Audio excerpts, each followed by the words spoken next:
Në këtë kuadër, theksojmë se çdo hetim ndaj një figure të nivelit të lartë ekzekutiv duhet të shihej si një test i qartësisë dhe i pjekurisë së sistemit interinstitucional të vendit. Ne konsiderojmë tepër të rëndësishme që procedurat të ndjekin rrugën e ligjit pas një lloji ndërhyrje duke respektuar gjithnjë parimin e prezumimit të pafajësisë. Në të njëjtën kohë, ky proces duhet të jetë një shembull i faktit se askush nuk ka imunitet moral apo etik përballë përgjegjësisë publike.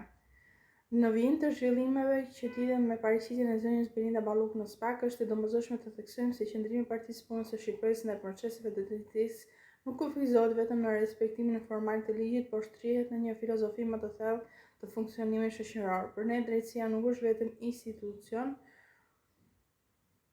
është mekanizmi që krijon barazi, stabilitet dhe besim midis qytetarëve dhe strukturave të shtetit. Në këtë kuadër, çdo hetim që prek figurat publike të nivelit të lartë duhet të shihet si një mundësi për të forcuar kulturën e transparencës dhe llogaridhënies në administratë. Partia e Punës së Shqipërisë beson se funksionarët publik kanë jo vetëm detyrimin ligjor, por edhe atë moral për të përballur qartë dhe pa rezerva në çdo institucion kontrolli. Ky është një parim që kemi përshtetur historikisht. Individi që ushtron pushtet duhet të jetë i gatshëm të japë shpjegime për mënyrën se si e ka ushtruar këtë pushtet. Ky qëndrim nuk synon të paraqyllojë asnjë proces hetimor, por përkundrazi të inkurajojë një kulturë politike ku integriteti personal dhe përgjegjësia institucionale shihet si vlerë e pandashme.